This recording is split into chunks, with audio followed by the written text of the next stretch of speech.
So please welcome the director Tommy Gullikson. Hello, Tommy.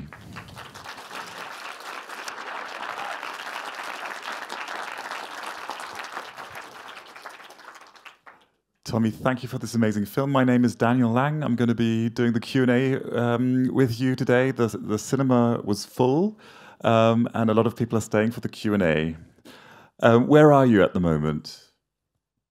I am in Oslo. We are celebrating our Liberation Day today, so it is a special day. But I'm glad to take a moment off the partying and be with you. Fantastic. Thank you very much. Welcome to Munich. Welcome to the DOK.fest. Tommy, how did you get this extraordinary access to Stoltenberg in this very moving film, I thought? Thank you. So, well, there are two stages. I think as a Norwegian, me and my producer, we already had a connection with Stoltenberg from before. One of the producers, Anna Matre Blindheim, she was a political journalist for many years and worked with him as a prime minister. And we also produced a documentary series in 2017 where we portrayed all the living prime ministers of Norway. So we knew him from then. But of course, to get the access to NATO is that's a very different ball game, and we actually didn't think that was possible. It is actually an impossible deal to make, but we worked on it for 9 months, and in the end, I think they made the leap of faith. There are at least 1,000 reasons not to allow an independent camera in behind closed doors during wartime. But I think they saw it as a transparency project, and they wanted to show what kind of people are working inside NATO and what are the dilemmas and the discussions they are having. And I think that was especially true for Stoltenberg himself, who felt that he had this very special position in a very special time for Europe, and it needed to be captured on camera. So Stoltenberg is, I think, he's a very media savvy person. He's been a politician for years and years. But sometimes you get like glimpses of the person behind the persona, especially when we see him in the car, for example. And you both speak Norwegian. Could you talk about these moments for a bit? Yeah, I'm glad you asked about that because I've been around him and also like done a production with him before. He has different sets of personalities, and I think that's to be an effective politician, you need to have different masks that you put on. And he's very good with media, and it's easy to like that person, and he's very effective in the way he communicates. But after a while, I wanted to get past that personality. So the way I wanted him to be was just to treat me as one of his advisors, like a person that he doesn't need to attend to in a social way. Because when he's around journalists, he's always very attentive. But that's also, of course, a role that he plays.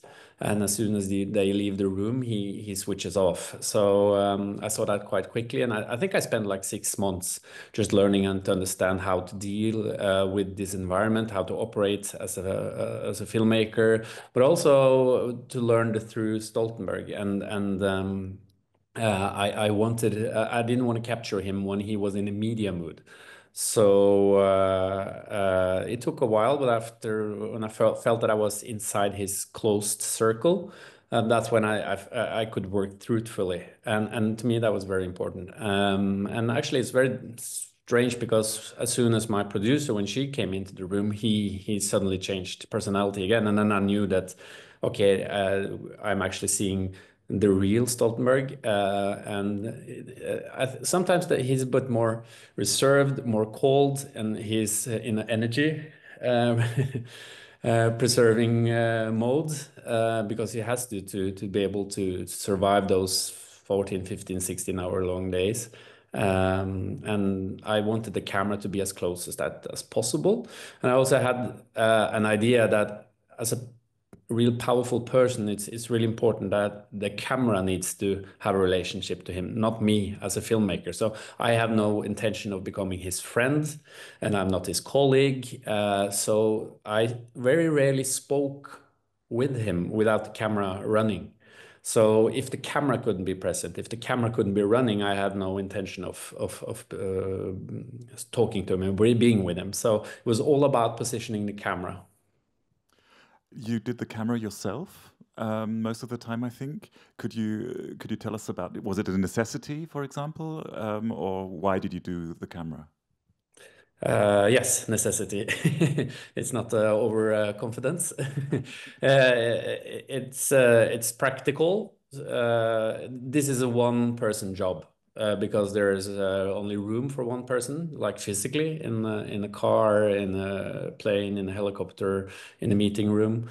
There's only security clearance for one person, and also, of course, the trust issue. And I also felt that after a while, getting used to it, kind of going back to film school, doing everything yourself, it was a big advantage because I could operate in this environment and always think as a director and always cut the film in my head at the same time. And to me, this is actually the point of art and filmmaking in times like this is when we are fed with important news about pieces of news about the world all the time. It's of course very important, but it's very hard to deal with the world all the time. This macro view that is constantly being fed to us, my brain is not adapted for that kind of view. So as an artist, I think it's really important to scaling and scaling down. And what I like is that my camera, I can only see what is in front of my lens. And that is a limitation that opens up for a lot of opportunities because you start to see things within your frame that you wouldn't else notice. And that's why, like, suddenly you see that Stoltenberg takes off his shoes all the time. Okay, why does he do that? Why can't he stand having shoes put in the wrong order behind his seat? And then you are in an environment with leaders. You see how they touch each other and how it's all like a high school movie. And that's also where you get the idea for the Erdogan when he he floats by Kristersson. That's to me not a political shot. It's a high school shot. It's the coolest boy or girl in your high school passing by you in the corridor, and you look up and you really want to be noticed, but you're just air to them. And so this is, I think, it's the advantage when you operate the camera yourself because you think as a director and you think of your film and you become a little bit more attentive to details and patterns that is life itself, not typically what is important or what is at stake or what's the geopolitical situation right now. So that was important to me also to kind of also get used to the idea that you're in a room with 30, 32 heads of state and government, and everywhere you look, there's a leader. Was there like, how do I say that? Um, like you were there with your camera and you had all the leaders of the, let's say, the Western world there. Um, were there any times that things were off limits for you? Like, or did you just film? Yeah, I just to be clear, there's like not like in this environment, everything is so fast, and there's no room to ask for permission. So you have to take your chances, and you have to feel in every situation or moment, is it right? Can I approach with a camera? How close can I go? How long can I stay? And you work until you're stopped. And sometimes it doesn't work. Sometimes a bodyguard, mostly they are the people who are, their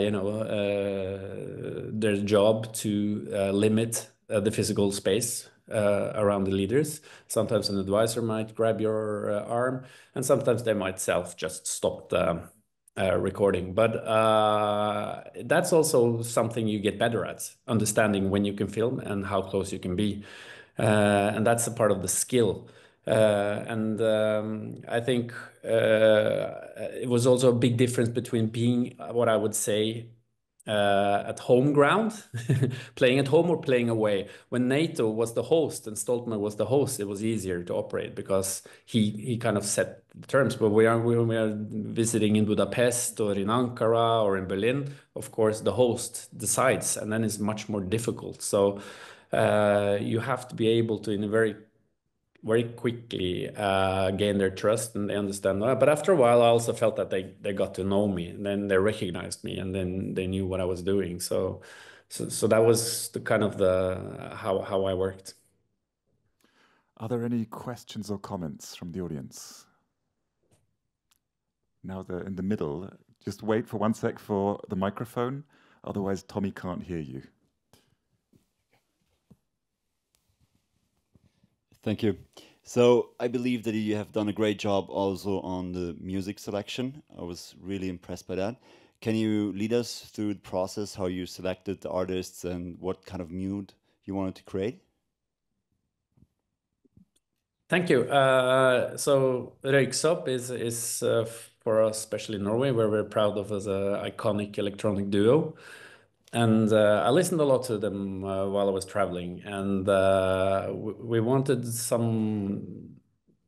score that was a bit unpredictable, and we also wanted something that would flirt and take us a little bit back to towards the end of the Cold War, so a different era, and also especially like with some Kraftwerk inspiration and the end of the 80s when we had all this fear for the future about how robotics and computers and nuclear weapons, and so in a way something that would flirt with those kind of associations, and also something that would be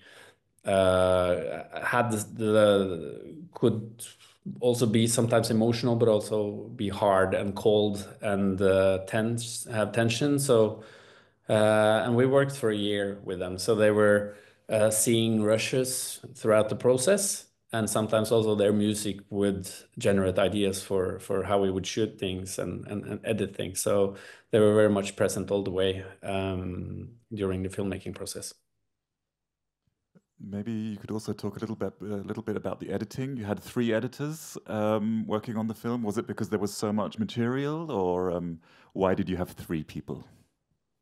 So they are the real heroes. I owe them everything. We have had over 600 hours of my sometimes whimsical shooting, and they were really, really important in the storytelling. And so one of them was working throughout the process, because every time I was out shooting, I came back with the raw material, and Øystein was all the time making rough cuts. That was really important to us, also because it made us more aware of what was working and not working, how we could improve, all the way from how we would technically set up the camera to how we would shoot, how we would do the sound. Sound was a big challenge here because we couldn't put wireless microphones on anyone.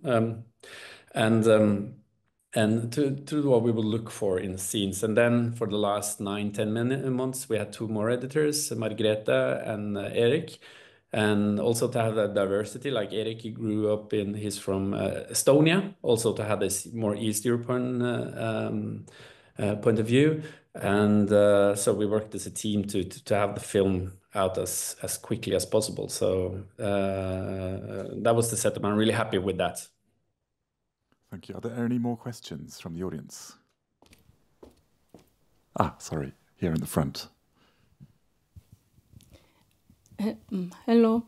In terms of Ukraine war, there is a war happening in the battlefield, but there is also big information war. And because the Russia propaganda is very strong, as a journalist myself, I've been fighting against the European war. No, I mean this Russian propaganda for 3 years. And there's one of the biggest propaganda is that the Putin attack Ukraine because of NATO expansion, for example. But it seems like in your film, there's a scene where Stoltenberg explained the position of Ukraine with the Japanese people, but he doesn't go further that there's no official document that NATO wouldn't expand to the east, for example. So for me, in my opinion, NATO is not making an effort to fighting this information war. And I think you made a conscious effort, don't spend much content for this information war. And was there intentional, or what do you think about this whole thing? So it's a good question. I think one of the important choices we made in this film, because the topic is so endless and history goes so far back, is that we wanted to concentrate in a snapshot of the years that we were with Stoltenberg, and that was primarily the last 18 months, the storyline of this film. And as you notice, there are not many. We do not many flashbacks. We do not look to history. When this isn't really not a film about NATO. It is really not a film about the war in Ukraine, and it's really not a film about Stoltenberg. It is, for us who made it, a film about diplomacy.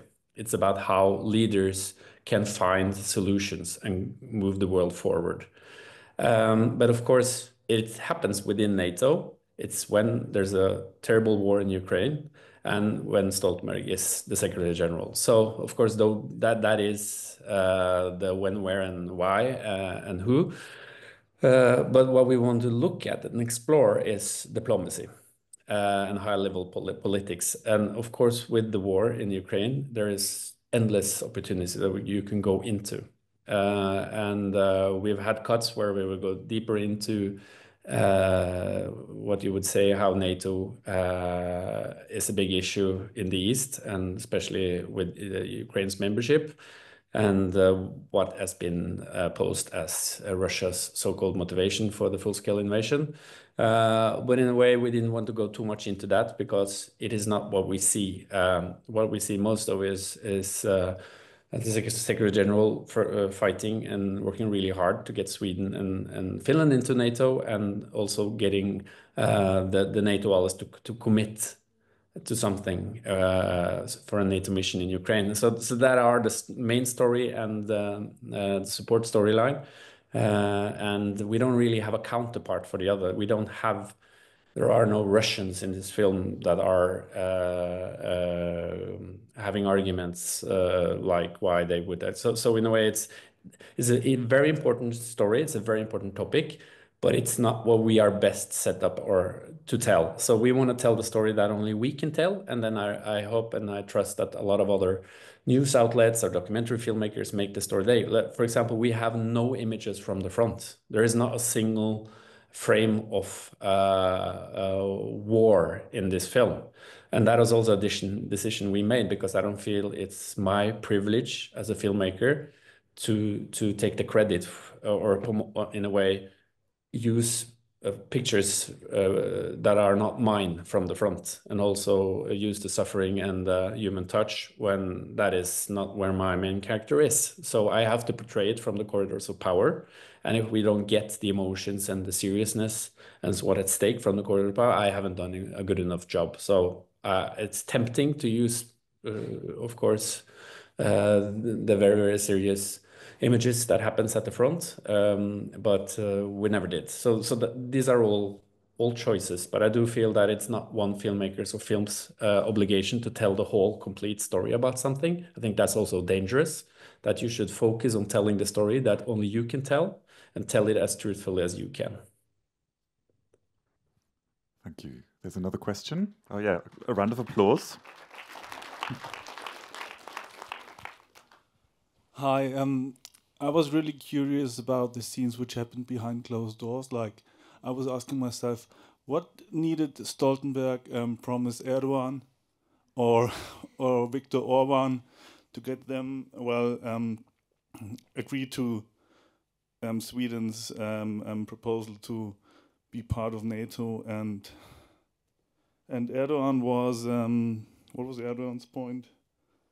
He wouldn't agree to Erdogan wouldn't agree to Swedes' participation, and Orban, well, he also, I can't remember what Orban. But did you get more information about this, and you weren't allowed to show it in the movie, or was it like not able for you? You weren't able to get more info there. Sorry. Okay, so the last scene where Jens and Erdogan meets in Vilnius, where they are doing the negotiations with Sweden. You see, even Sweden is not allowed, so it's only Jens and Erdogan in that room. And at that point, it's down to a personal connection, as I see it. It's actually two people who've known each other for a long time. They go back 20 years, being prime minister and secgen and president.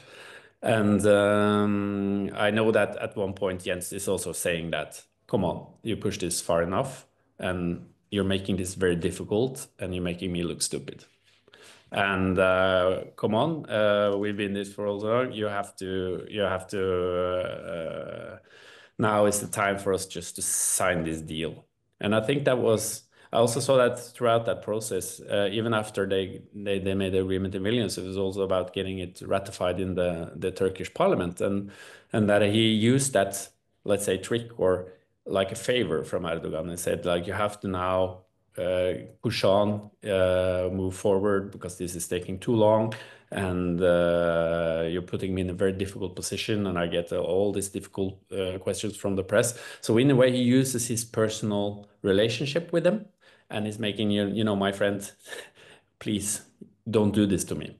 And I from people around him said that that was big reason why they actually got over the line, especially in Vilnius, is that this personal connection is really, really, really important. And I think this something that we underestimate when we see our leaders, because we see political leaders mainly during campaigns, and we see how good they are on the stage and how popular they become. But we sometimes forget that the work that they actually do is behind closed doors, and their relationships, experience, it really means something, and especially when you work cross borders, bilateral or unilateral, this is really, really important, especially if you believe that some of the really big issues that we are facing with climate, housing, migration, and security, that we have to look at them from a global perspective.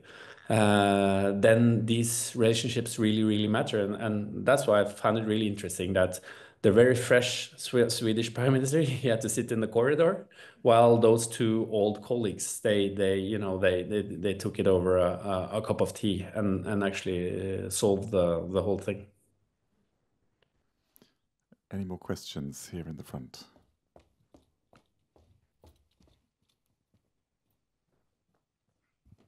Thanks a lot for the great movie. I have one question about the plot.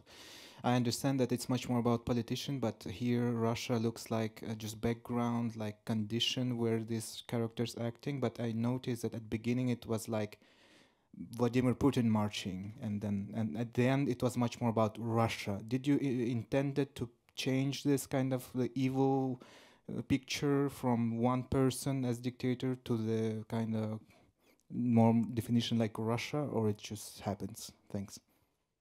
No, there's a reason for that. I think Stoltenberg feels that it's at some point, when he says that in the ending, at some points we need to speak to Russia again, but I don't think he really believes that he can speak to Putin.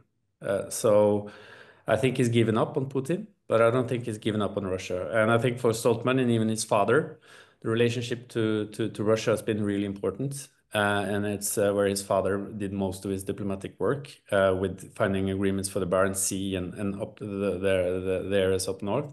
I think it's also a very big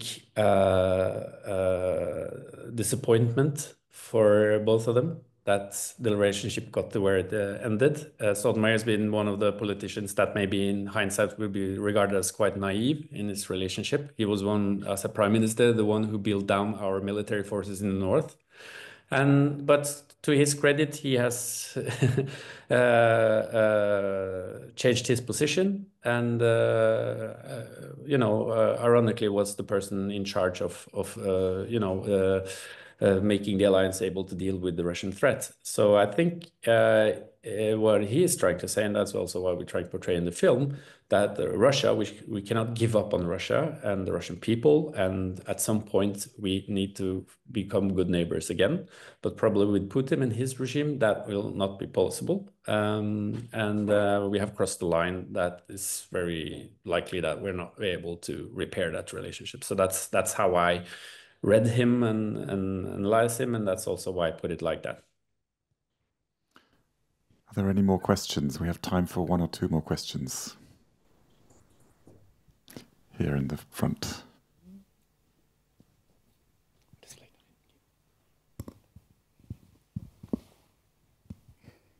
Thank you. Also thank you for the great movie. It was really very interesting to get an insight about diplomacy. My question is that I didn't understand one thing, and maybe, I don't know, maybe you can tell me more about it. There was this one scene where Stoltenberg said that he didn't trust Putin. And then there was the scene of the terrorist attack in Norway, and he said that there was this call from Putin, and it seemed to be very heartfelt. And I was just wondering, I expected a scene which would explain something about the relationship between him and Putin, or why he felt about him like this. And I missed this scene, and I just guess maybe it's because of my perspective. I was expecting something that maybe was explained in another way, and I just hope that maybe you can explain it to me now. Thank you. Yeah, it's a bit blurry, and I know that, and we kept it that way for a reason, because there's not really any simple answer to it. Is that when do you lose faith in someone? Sometimes it's in a specific moment. And of course, with Putin, it is during the full-scale invasion. That was the point of no return in that relationship. But if you believe in dialogue, you could be seen as a progressive and having open arms and trying to make a better world. But you can also be seen as naive. And when you change from a position of dialogue to vigilance, and I think that's a bit of a gray, and it's not, you do not move from black to white. And Stoltenberg himself, he doesn't really know also what is right, and when is it right to switch, and when it's right to switch back. So that's always the danger, especially as a leader and politician, is that if you are too focused on dialogue and understanding, you might risk of being seen as naive and weak. And then he realized, he experienced on the 22nd of July in Norway that his own youth, that the kids of his friends, that his young labor politicians were slaughtered on an island. Because there was a right-wing terrorist that wanted to kill them. And they had better arguments, they had better values, they were fighting for a better world. But words cannot stop bullets. And that struck Stoltenberg himself in a way that changed him. So you can want a better world, you can understand your sometimes adversaries, but you also have to be prepared to protect your people, because if they get slaughtered down, it's on your watch. And that's the very difficult balancing act for a leader. How do you protect your people, but still keep an open door for dialogue and a better world? And there's no right answer, there's no easy answer. And that's also why I keep it a bit open, in a way that you have this responsibility to keep people safe, because if they're not safe and they do not feel safe, they don't have freedom. But on the other hand, if we want a better world, if we want less weapons, if we want the world that go back to that was a lot better only 20 years ago, then we need more dialogue and understanding. So how do you do it? It's really, really difficult. But that is also why we need really, really good leaders. And these are not times where I feel that we should give up on democracy and leadership and diplomacy and dialogue. And we should not expect less from our leaders. We should demand more. And it really cares who we elect as leaders. And your vote is so important, and just use it right. Tommy, as a last question, what did Stoltenberg and especially his wife think of the film? His wife liked it better than him. I think for him it's a bit close. He doesn't he's very good with media, but some kinds of attention he's not that comfortable. He likes the film. He didn't ask for anything to be taken out. The scene that he was least comfortable with was when he was walking down to the meeting with the Hungarian foreign minister, because he was doubting a bit about his first name, Peter Szijjártó, right? And he felt that might be uncomfortable for Peter Szijjártó, so he wanted that, asked is that something we can do something. I think it shows how you prepare for, and you're very careful about what people's names is. So I wanted to keep it in. So there was nothing we had to take out. even with the process with NATO or with Stoltenberg, his wife really liked the film, and Stoltenberg has also is more comfortable with it now, and so that went much better than I expected. Fantastic. Tommy, thank you very, very much for taking the time to speak to us.